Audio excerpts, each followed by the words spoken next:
Before you can create a healthy relationship with others, you first have to create a healthy relationship with yourself.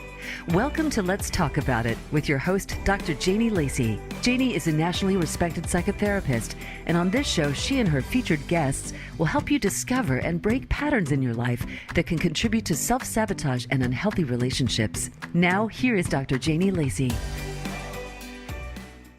As basketball players visualize the ball swishing through the hoop, and bodybuilders visualize the muscles contracting in a bicep curl, mental fitness is training for the brain. It returns and helps your body too. So when we think about mental fitness, doesn't it just mean sitting in a corner on a carpet, crossing your legs and meditating with candles around you? It can be as simple as taking 30 seconds a day to relax your mind, thinking about what you have ahead of you and planning accordingly as you approach your day with clarity. Well, from the Big Apple, New York, to down under Australia, our guest today, who's host Tony Anderson, he's one of the nation's leading voices on culture, entertainment, and sports. He's here to dissect, educate, and inform us about why our mental fitness matters.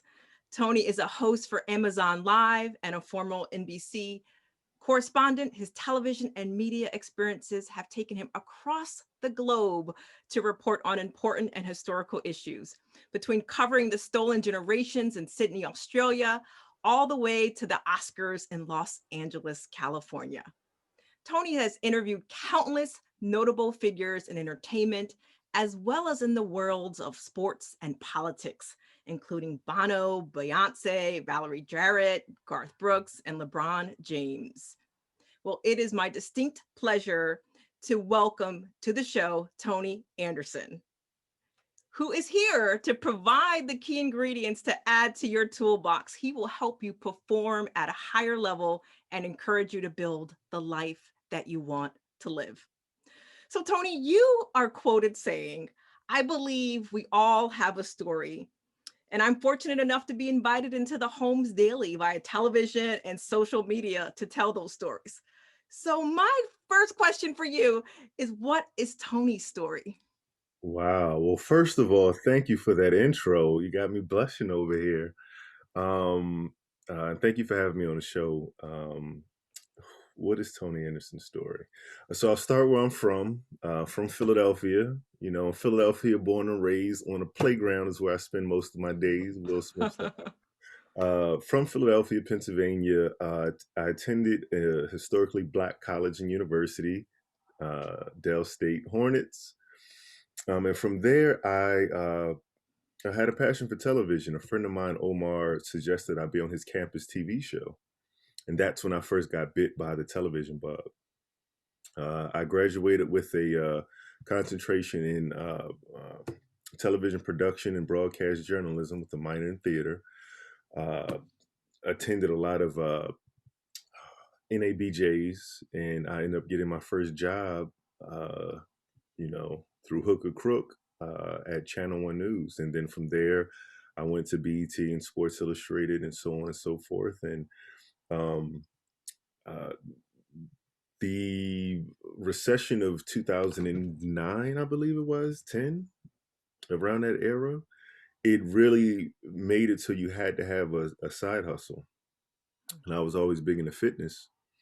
And so I just figured out, it was a way to make money. So I took fitness, started working in the gym, and I fused fitness with the journalism and with social media. And so now, in addition to the journalism things, I also do a fitness page, Tone with Tony. And so that is the professional Tony Anderson story. Tony Anderson has many stories. That's the professional one. Well, then what are some other ones that we should probably know? But Which one you want to know? you said, from your college all the way down to your fitness professional programs. I mean, what's been some of your greatest experiences, right? So you've been to the Oscars, you've worked for BET, you've taken lots of stages. What's been some of your favorite when you kind of go down memory lane? Oh, man. Being on the Billboard red carpet, I think, was phenomenal, because uh, everybody loved my suit. And so my sister's my stylist. And so we found a pink, it was mauve, not pink, but mauve, double-breasted suit with gold buttons and with no shirt and a bunch of chains, and literally minutes before the award show.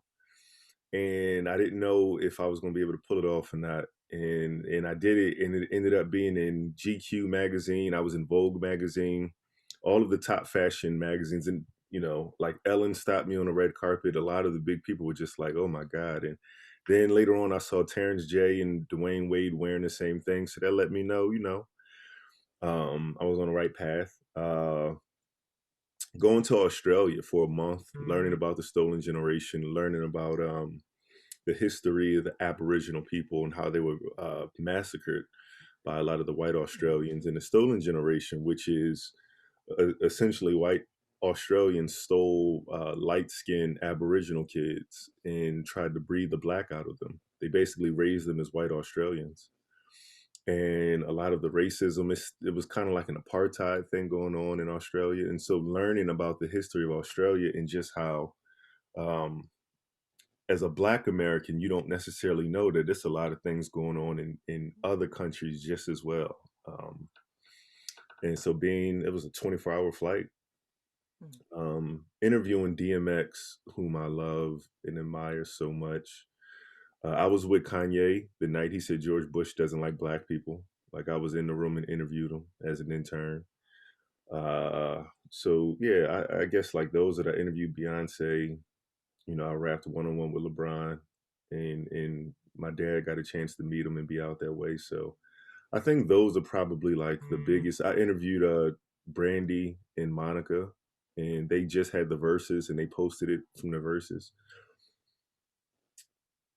Being on 106 in Park was probably like one of my most favorite moments though, because that was such a big thing. I don't know if you grew up like really watching 106 in Park, but for me that was a big deal.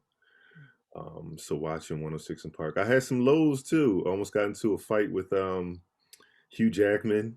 I Oh, got it. really? What was that about? So we were on the red carpet for Australia, and uh, Hugh Jackman had just been named like People's handsomest man in the world, sexiest man alive, something like that. And so I was working for BT Black Carpet at the time. And so he interviewed everybody, right? And then got to us. And my producer asked him like a question, like, what does it feel to be the most, sexiest man alive, or something like that? And he was like, oh, it feels good. And then like walked away. And I was like, what's that about? Like, we just waited 2 hours for you to come here and you gave us 10 seconds. So I followed him. I was like, no, like, what are you doing? He kind of looked at me like, why are you following me? And I was like, you gave everybody else sound bites that they could use, and you give the Black publication nothing. Like, what's wrong with you? And his publicist was, I think, an Asian guy. And he was just like, no, Hugh Jackson has an adopted kid and he loves colored people. And I was just looking at him like, what are you talking about? And so we talked for a while, and we came to an agreement. I didn't particularly care for Hugh Jackman's answer at the time. And so yeah, it's a lot of ups and downs, more ups than downs.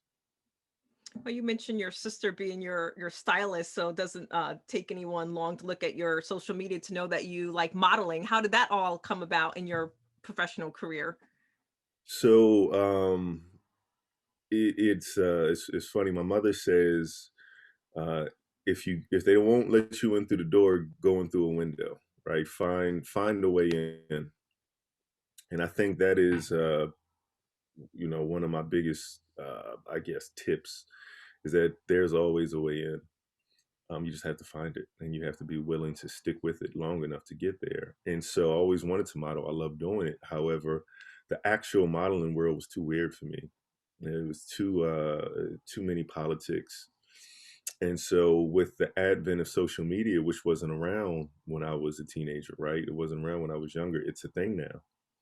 And you can have, let's say, I don't know, 100,000 people are looking at GQ. You can have 100,000 people look at your video on social media, and you don't have to ask anybody. You don't have to audition. You can just do it.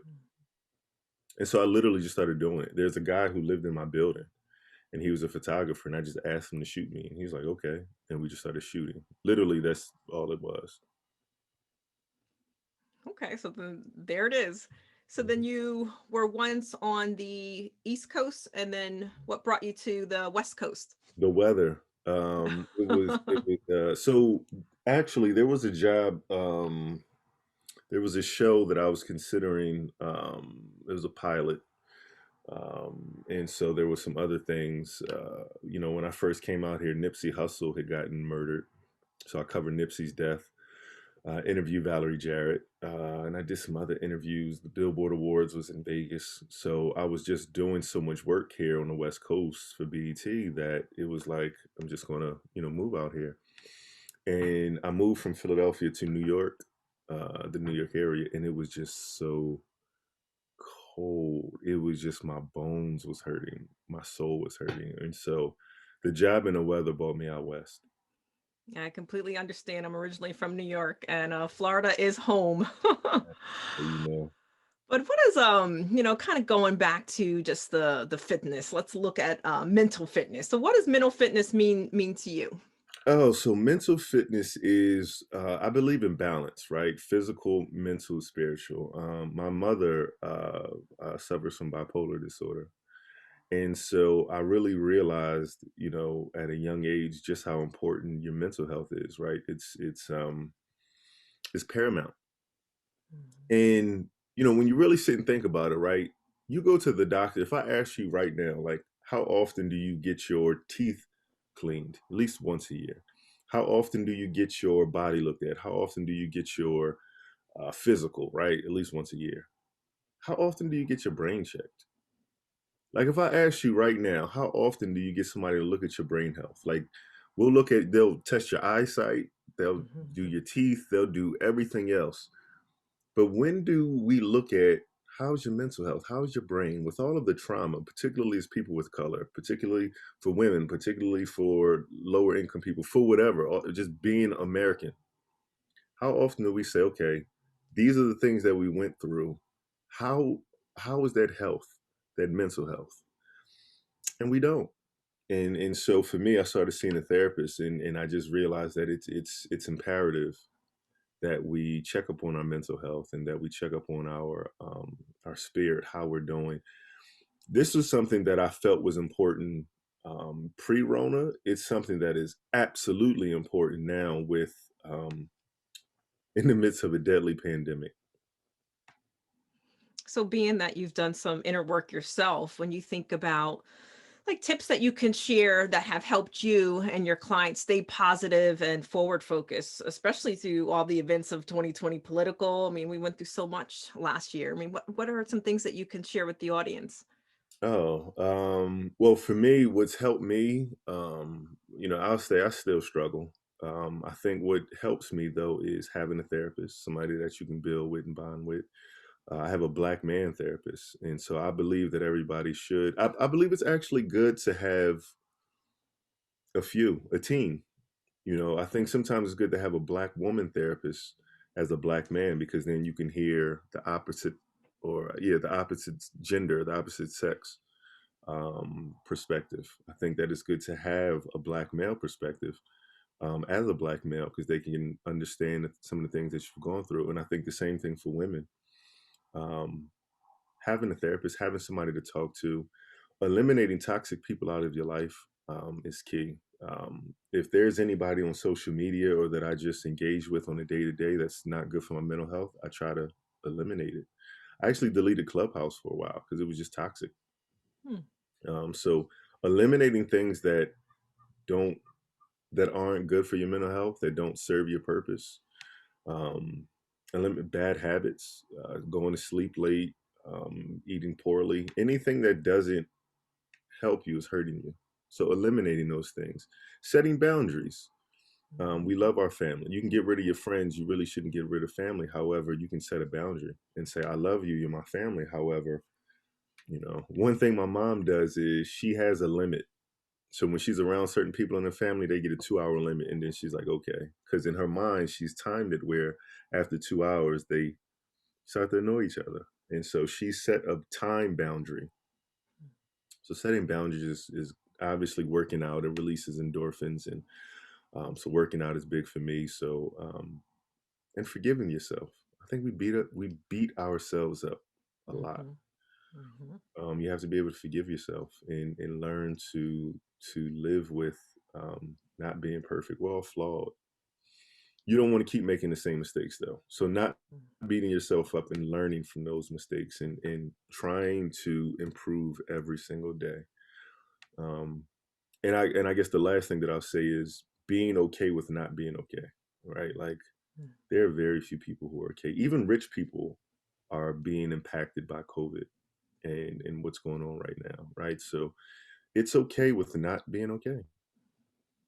So basically, just stopping and taking an inventory of your life and seeing, okay, what's pulling me forward, what's being helpful to me, and then what are the things that are harming me, and either creating boundaries around the things that are harming you, or eliminating that, like as you took a social media sabbatical, or some of the basics, getting sleep, making sure you have a good diet, exercising, right, and getting your body moving, and sounds like also understanding that you have a right to have time limits and not be around people too long if you know that they're draining your energy. And Absolutely. how I would also interpret that is protecting your energy, that Mm. your energy, we give away so much to not only our profession but to other people, and to replenish that.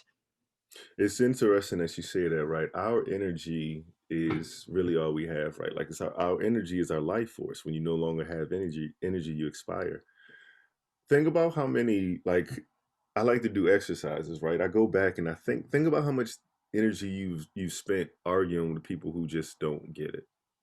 Like, imagine spending an hour arguing with a Trump supporter and they're not trying to hear anything. You just wasted an hour's worth of energy.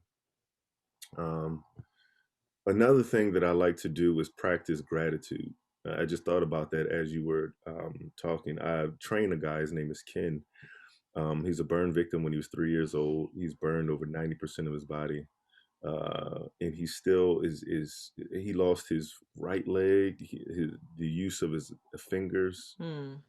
With all of these challenges, he still practices gratitude. And so just like I train him, he really trains me and teaches me. Um, we take things for granted. You ever have a cold and you come out of the cold and you appreciate small things like, oh man, I can breathe out both my nostrils. Right. You know I what I think we mean? can all relate to that. It's like you don't really like right now. I'm breathing out my nostrils. I don't think about it, right? But when you get Right. a cold and you can't, and you're talking like this, and you just, and then you finally can do it. It's like, oh wow, I'm so thankful that I can breathe out of it. So it's being grateful, you know, that for those of us have legs for walking, for eyes, for sight, the ability to communicate, right? Like obviously, I would like to be in a studio somewhere doing an interview, but I'm grateful that we have the technology to be able to do a Zoom. So I just think being grateful for the things that we have and not focusing on the things that we don't have is also key. I'm glad you brought that up around your client who was the burn victim, right? I seen you post that video on Instagram, and that was exactly my thought, is that you never know really the journey that someone has. And to see the video, or at least the clip that you posted of him doing a little dance and just being in such a good spirit, right? You can't necessarily have seen his smile, but you can just, through that video, you can see his spirit. And what a blessing that is, like, for all of us, right? Just for you to even share that with us, to remind us, to your point, how good sometimes we have it and we can take things for granted. So to really think about all the things that we are coming out of last year with, and we can be grateful for, and sometimes it's just as simple as you just mentioned. So kind of moving things along here a little bit. You have interviewed, as we mentioned in your bio, you've interviewed countless people through your career. And, I'm interested to know, we always have a little bit of a favorite. So who were some of your favorite interviewees along the journey? Ooh, so many is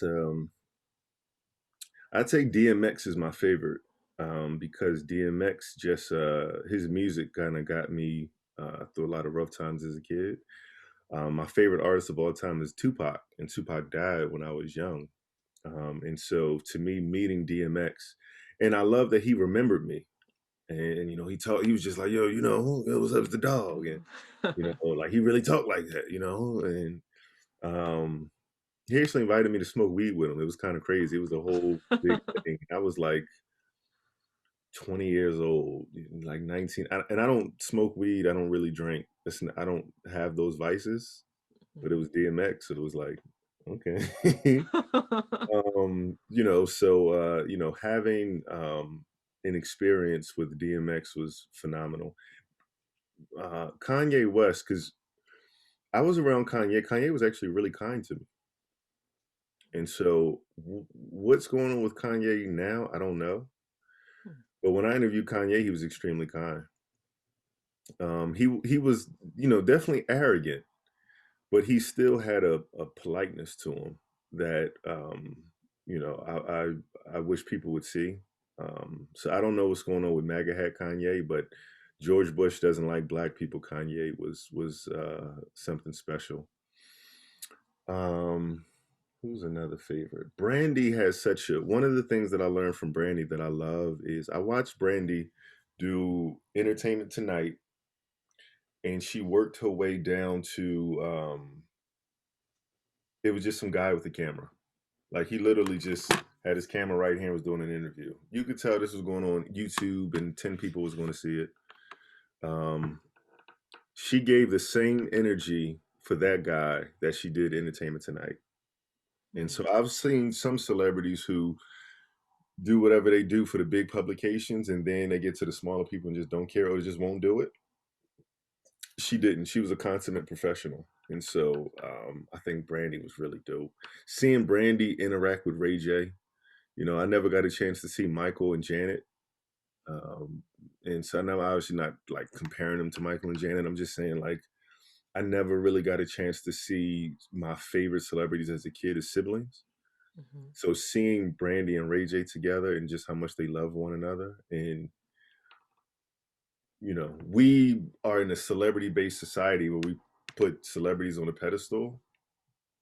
We forget they're human, and so seeing the human side of celebrity and seeing siblings like love each other. They were like arguing with each other, but it was like a brother sister argument. It was just like shut up, boy, shut. It was one of those. I think that was phenomenal. Yeah, those would probably be my most favorite. Katie Couric and Drake was probably like my biggest interview. And even how I got that was insane.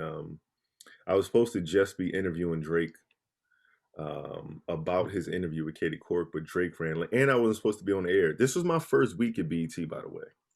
Okay. My first week, and so I'm gonna give you some. I don't know if I told this story publicly. It's my first interview, my first week rather at BET. So I was still new. I don't think I had an ID yet. And so CBS Studios, BET was under the CBS umbrella. I don't know if they still are, but they were under the CBS umbrella. And so Katie Couric was hosting Evening News on CBS. And she did a sit-down interview with the Drake. I was supposed to interview Drake after that. I wasn't going to be on camera. So what I did was I had an intern just like film me asking questions off camera as a producer. I was hired as an on-air person, but they hadn't yet, I guess, finished my training. So I was just supposed to be behind the scenes. So we get there and Drake's running late. And so she's like, yo, we're going to cut into your time. Is there any way like, we can get some more time? And I was like, maybe we can all do the interview together. And she said, you don't mind? I was like, of course not. And so I started doing the interview, and the stagehands, the union guys, they don't play that. They said, no, you're not going to have this intern kid. They actually made him leave. They said, if you're going to do this interview, you're going to do it right. You come here in the seat, you get makeup, you do the whole thing. And I'm like, okay. And I'm thinking there's so many cameras, BT can just cut me out if they didn't want me in it. You know what I mean? Like, so it could still have been the way that it was originally planned. I just get this for my reel. End up doing the interview. So it's me, Katie Couric, and Drake. Katie Couric is the biggest name in news. Drake's the biggest name in Hollywood, and I'm running an interview. And it ended up airing on 106 in Park. Look at So that. You started out big. there you go, first week. So, yeah, so those are some of my favorites. That's awesome. So it's said that, what separates, or what I'll hear often is what separates those who are considered successful versus those who are not, is that successful people will do the things that others won't. Mhm. So I'm wondering, Tony, what's your opinion after interviewing so many people living out their success and their dream? What are your thoughts about what separates people that are successful versus those that are struggling to be fulfill their dreams? And so that's an interesting topic, and it's actually something I talk with my friends about. Emerald Marie, she is an entrepreneur and a host, and she and I talk about this quite a bit. Um, what's success? I think we have to start with defining success, right? It's one of the things that I think that the mistakes that I made coming into the industry is we think success is this one thing.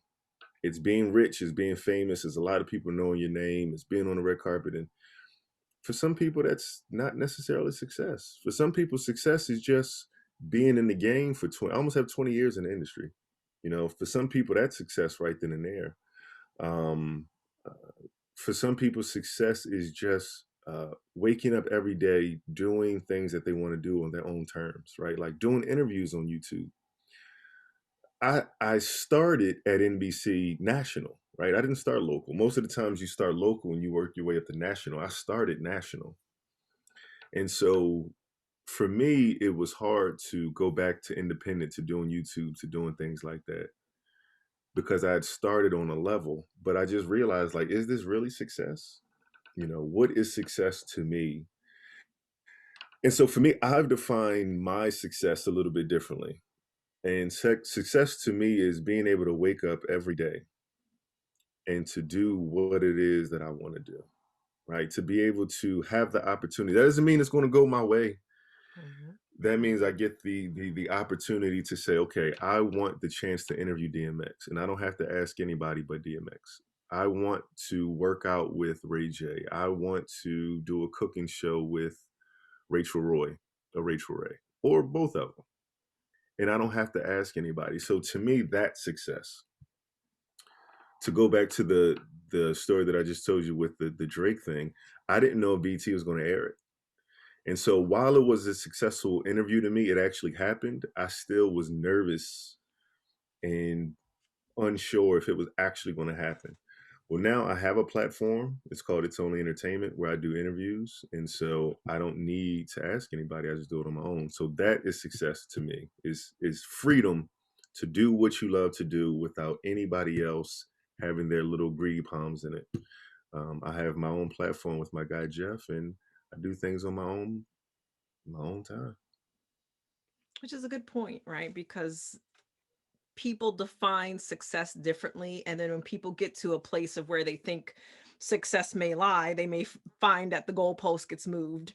But Hmm. what you've described is, I think it kind of goes across the spectrum, is freedom, right? So whether it's freedom of financial freedom, whether it's freedom to make your own choices, and I think the priceless gift of success is having a peace of mind, right? As you mentioned, waking up and breathing, and just probably not having all these stressors, right? When we look from a mental health standpoint, when people are either stuck in the past, we can kind of put that under the depression umbrella. But if they're constantly chasing and worried about the next thing, it puts them in this anxious state. And then we miss the gift of the presence, The right? present And is everything.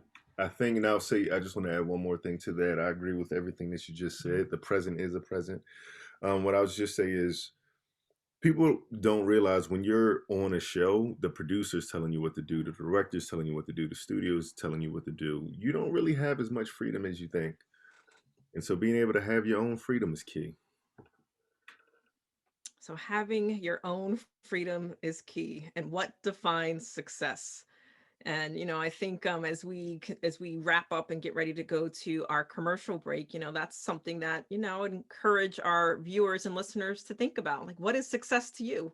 What's priceless? I mean, what are the things that you're striving for, and why are you striving for them?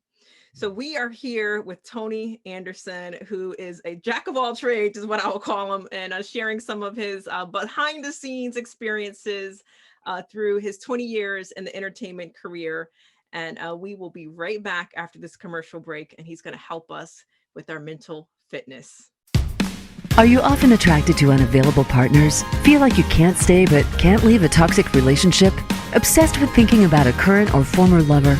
Feel resentful that you're always taking care of the other person? The Woman Redeemed Therapy Program is for women who want to break free from toxic relationship patterns so they can find the love they truly deserve.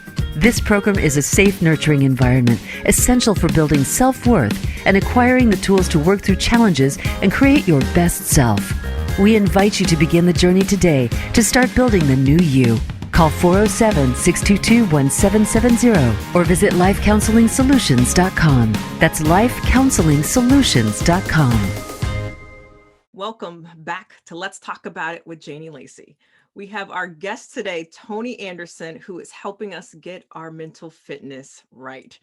So, Tony, you are passionate in helping people with their physical health. What are your thoughts on the correlation to mental health? Oh, so I believe it's a balance. You and I were talking about that earlier. So there's a balance of mental, spiritual, and physical, right? And so I'm not a religious person, right? But I do believe there's something to be said about having a spiritual balance. So if you're Christian, Buddhist, Muslim, agnostic, it doesn't matter. Having some type of center in your spirituality, having some type of balance in your body, and having some type of balance in your mental. I think all of those things combined, and if one is or more is lacking, you're going to have an imbalance. And I think it's key for us to make sure that we have a balance in all three of those areas. And speaking about mental health, you had mentioned earlier, and I think this would be very helpful for a lot of people. You mentioned growing up with a mom who struggled with mental health challenges. As a result of those experiences, I mean, outside of a therapist, like how do you stay aware and conscious of just the effects of growing up with a parent that had mental health? Because there's no doubt, I mean, children are affected when they have a parent that struggled with their own mental health issues. I mean, how have you come out of that to have a balance? Uh, Being aware, I think, is key. It's being aware of the trauma and pain, right? So like mental health is harder to achieve than physical health, because if I take my finger and I break it or snap it, I can feel it, right? Like it's tangible, like I can see that something's wrong.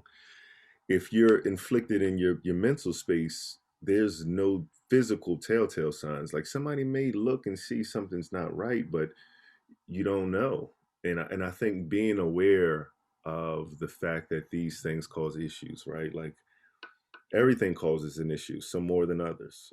Everything or everything that negative happens to you causes an issue. So systemic racism, right? I'm a Black person. Even if it's not something that affects me, I guess, tangibly on a day to day, it's still something that I know has affected me in one way or another.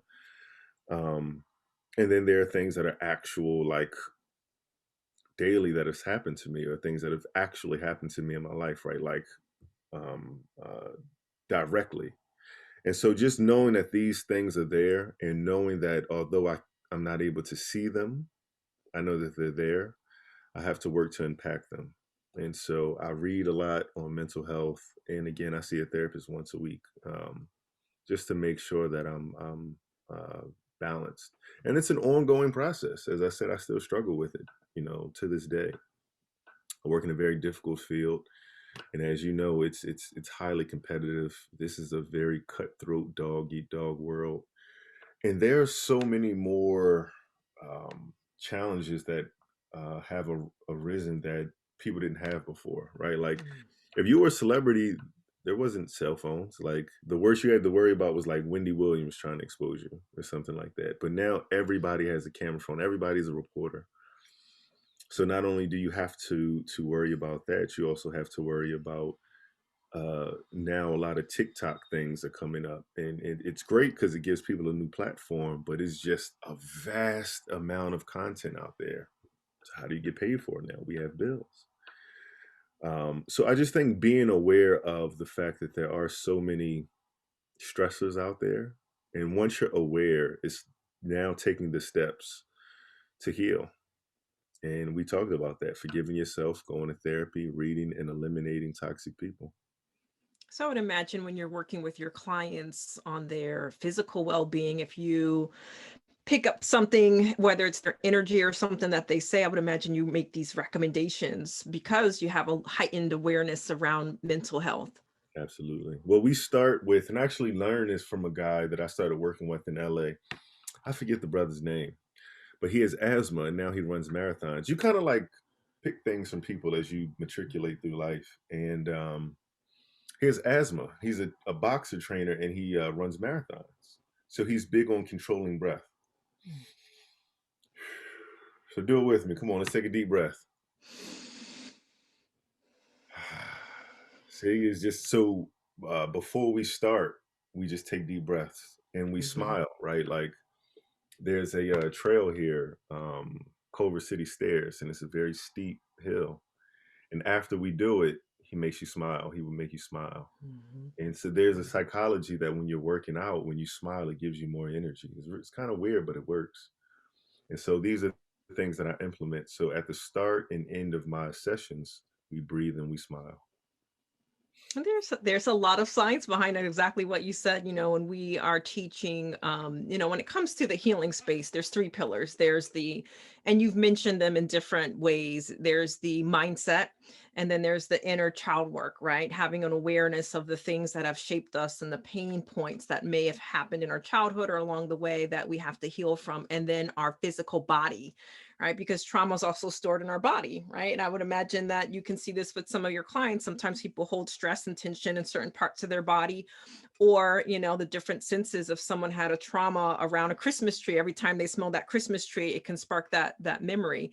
Mm. So one of the things that we'll do in one of the programs that I run, Tony, is we call it box breathing, right? So we'll have them take 5 seconds in, they hold it 5 seconds out, and become more aware of their breathing. And then when you also think about sleep hygiene, when you're teaching people how to sleep, there's something about helping them control their breathing, right? Because our breath it slows down when we are sleeping. So when we're teaching people to have some sleep hygiene, if they slow their breathing in and out as they're falling asleep, it actually helps them fall asleep a lot quicker. So there's a lot of science around breathing. So helping and being aware of that, because it's amazing. And I would imagine you see this with people when they're working out, is that we breathe shallow. We have shallow breaths all the time. And there's just some clarity that happens when our brain is getting all of its oxygen. It's you ever notice, and I noticed this. I saw this pregnant woman smoking, and it bothered me really bad. And I noticed she really was just breathing. And I just looked at it and I said, really, what she's doing is, I mean, obviously the nicotine and all those other things, Sure. but really what she's, I guess, I'm trying to think of the word. I want to make sure that I'm saying it properly. I think the biggest thing that smokers do is that they're breathing in and out, right? So that's what you do. You take a puff. I'm like, to me, you're just taking a deep breath. You're just using the cigarette as the method to remove the cigarette and do the same thing. You get the same thing. You may not get the nicotine and all that other stuff, but you're not getting the cancer causing agents as well. So I think that a lot of times, like the breath, um, and then another thing that I tell people is that when you breathe, really all you have is that current breath, right? Like you don't know if you're going to die. Then and it's kind of morbid, but you don't know if you're going to have that next breath. And that other breath you took is already gone. All you have is this current breath that you're taking right now. Mm-hmm. And I think it does help you live in the present, right? Because um, there's a saying I have: the past is done, the future hasn't come. All we have is the present. And it's true.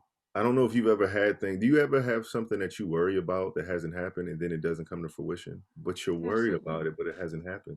You're worried Mm-hmm. about something that may not come. And that can rob us of our joy. And so only thing that we have right now. And then on the other side, putting things off, right? Like I was going to go to South by Southwest before COVID. And I was like, oh, I'll go next year.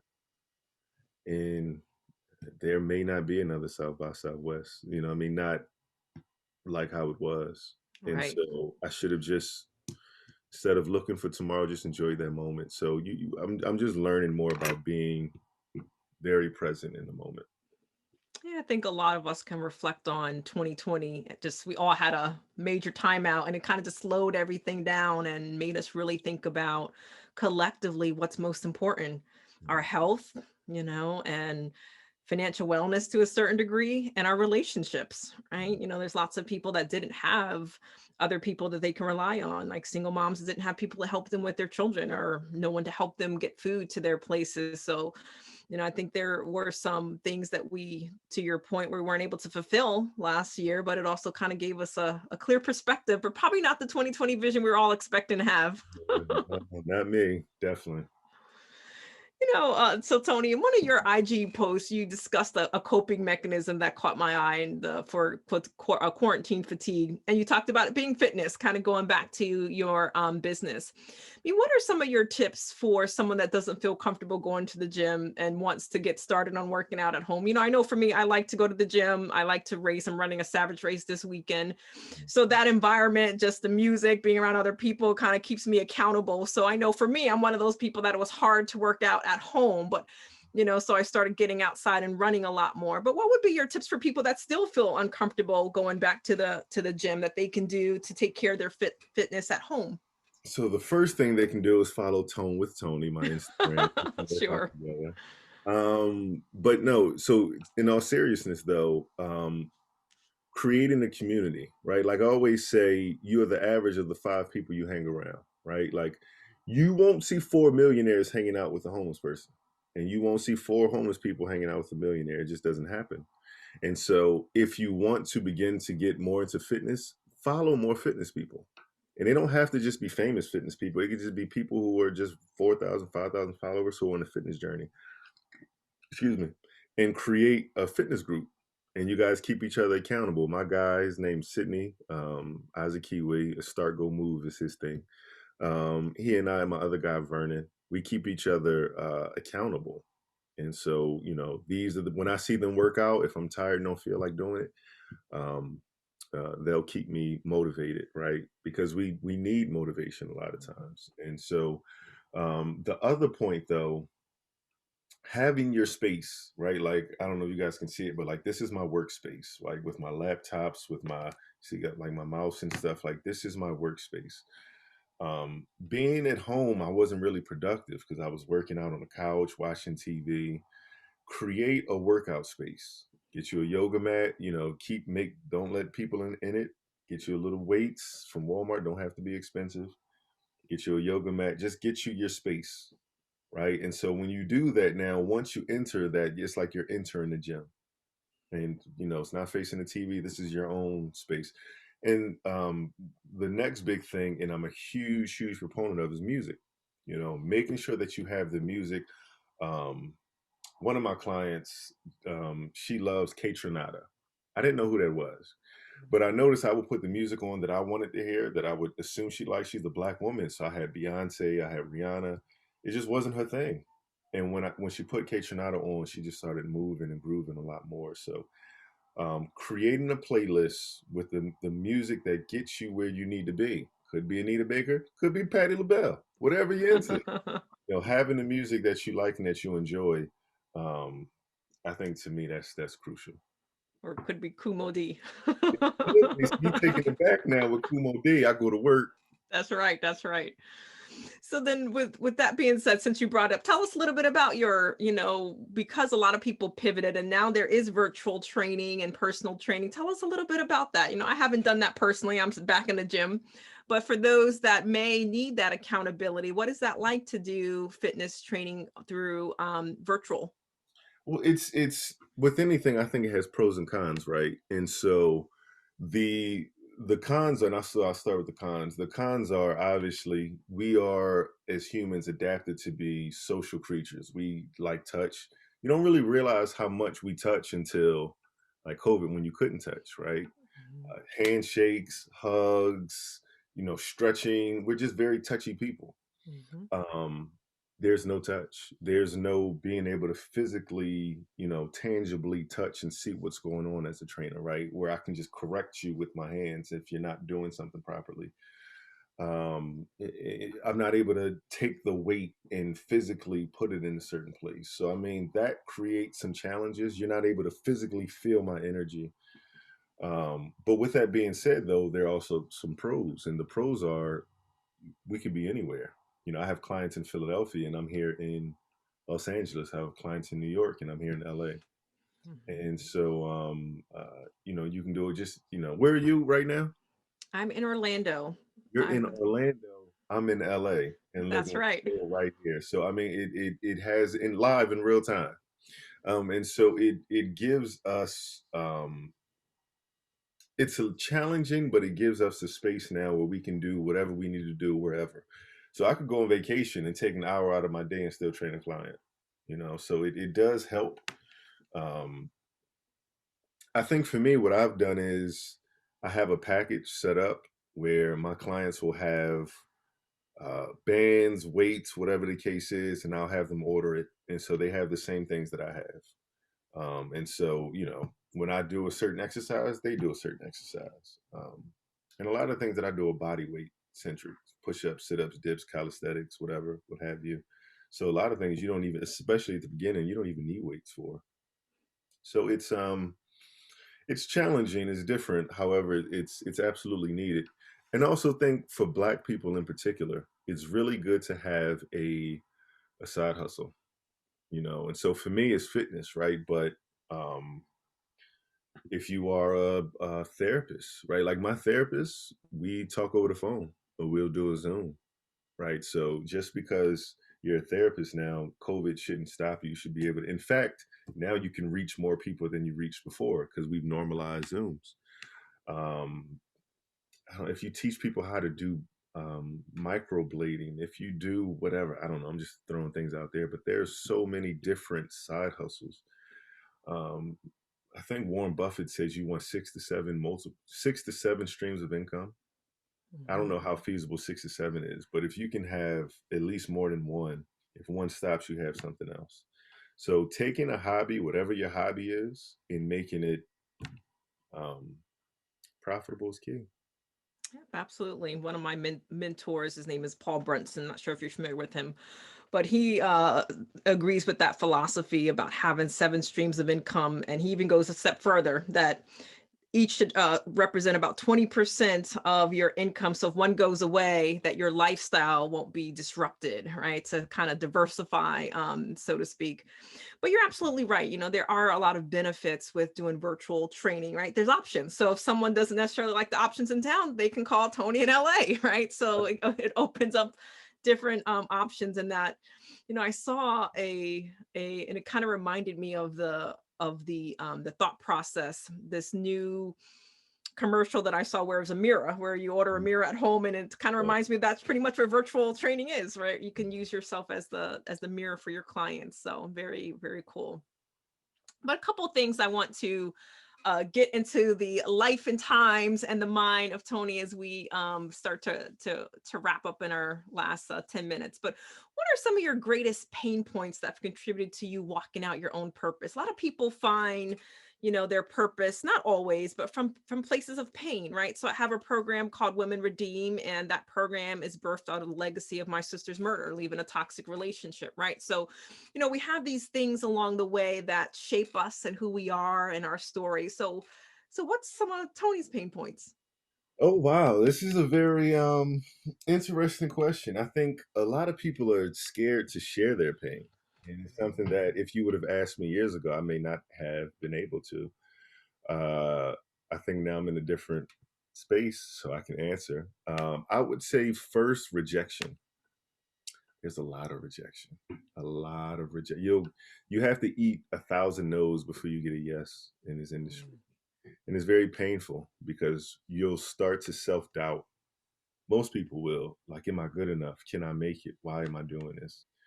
The rejection, I think, is really tough. Obviously, the pain of my mother, being a child, dealing with that.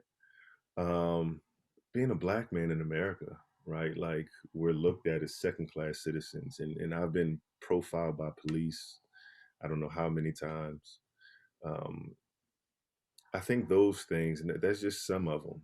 Um, Betrayal, because that's going to come with it. I don't know if you remember being like a kid in high school and they were like, look to your left and look to the right, these people won't be your friends in 5 or 10 years or something like that. And I was like, you're right. These are my best friends.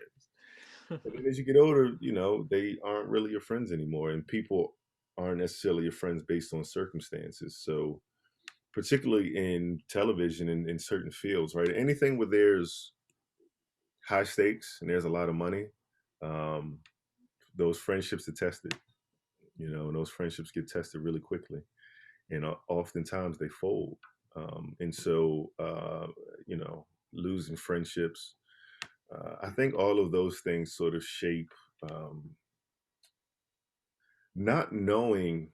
It's probably one of the biggest pains that I've felt, right? Like not having a mentor say, like when you come to LA. So I tell people the difference between LA and New York.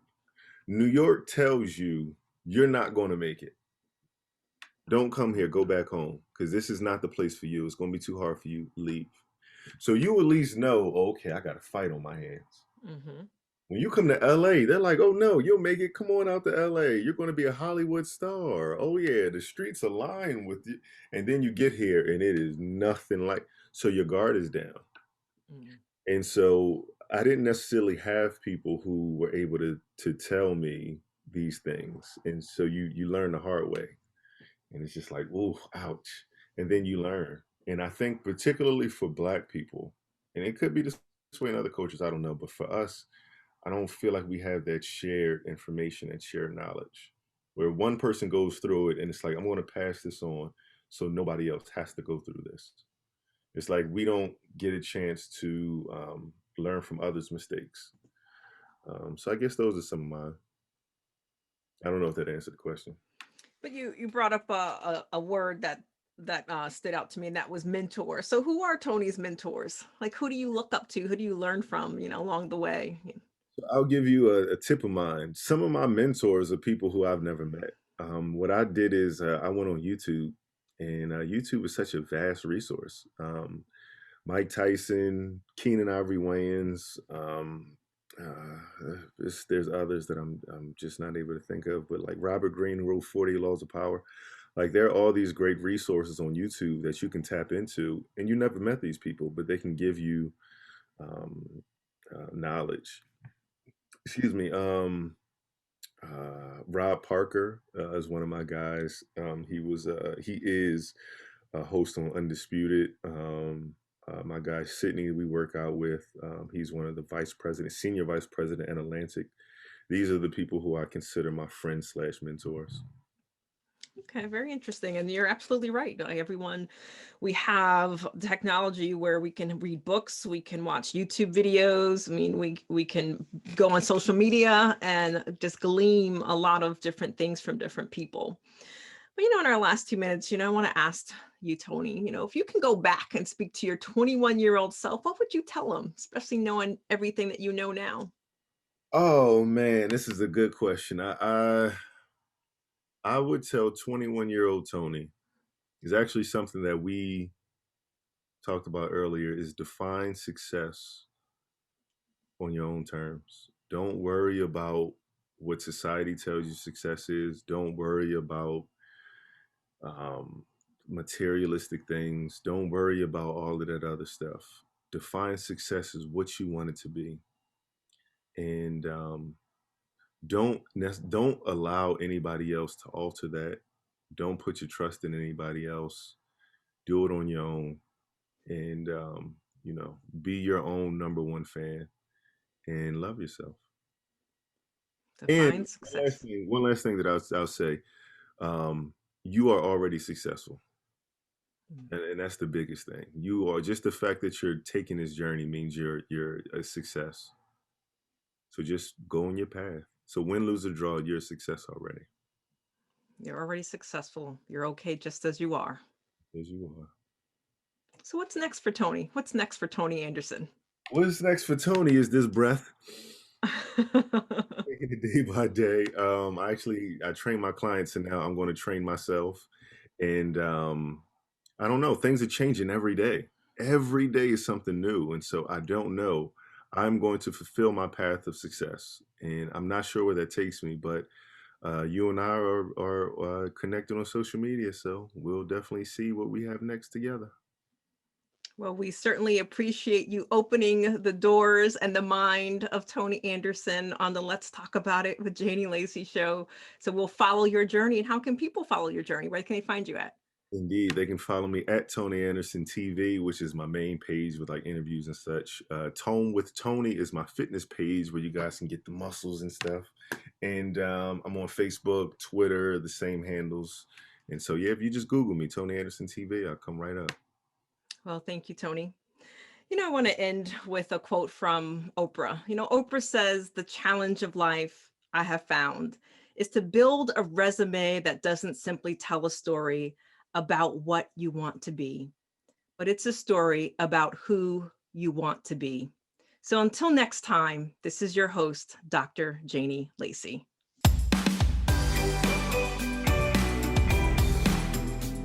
Thank you for tuning in. Let's Talk About It can be heard live every Wednesday at 5 p.m. Pacific Time and 8 p.m. Eastern Time on the Voice America Empowerment Channel. Please join your host, Dr. Janie Lacy, for another edition of the show next week.